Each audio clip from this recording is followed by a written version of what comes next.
Hello everyone, my name is Madeleine Lerch and I'm presenting on graphic organizers as a reading comprehension intervention for students with learning disabilities.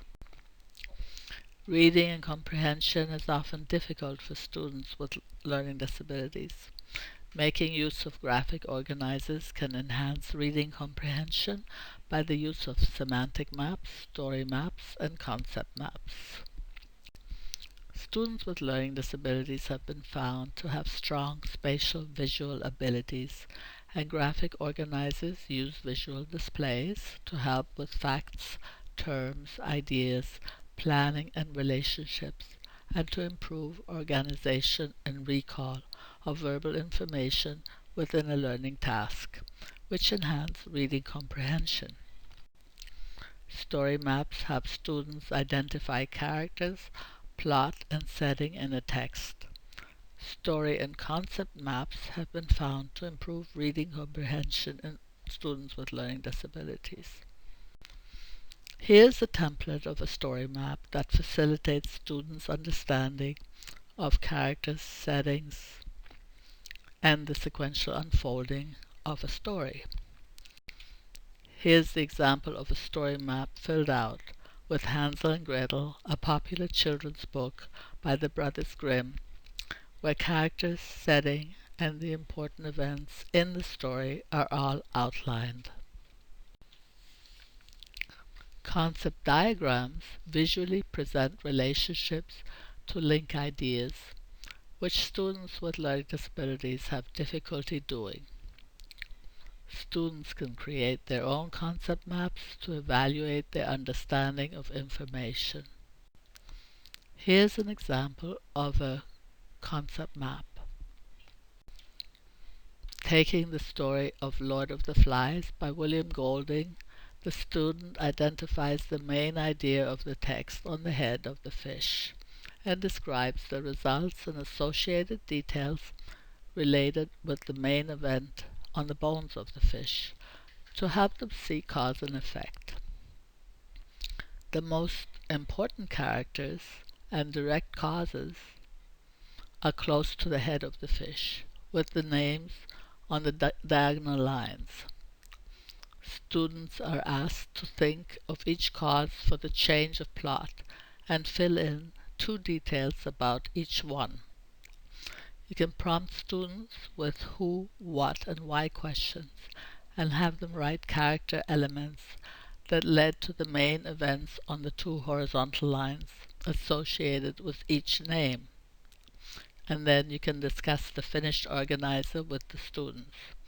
You can also ask if they could add any details that would show how each character contributed to the plot of the story, and then they can add more lines and details if necessary. Semantic maps focus on key vocabulary and concepts within a text and help students extract implicit and explicit meaning from the ideas and identify related concepts. Here we have an example of a text that is about apples, and the main idea is presented in a bubble in the middle of the diagram. Then the student has to find or think of all the related concepts to the apple within the text, which are represented in the bubbles extending from the main bubble. Besides reading comprehension, graphic organizers are used for many academic subjects, such as math and science or history, and students from all grade levels can make use of them.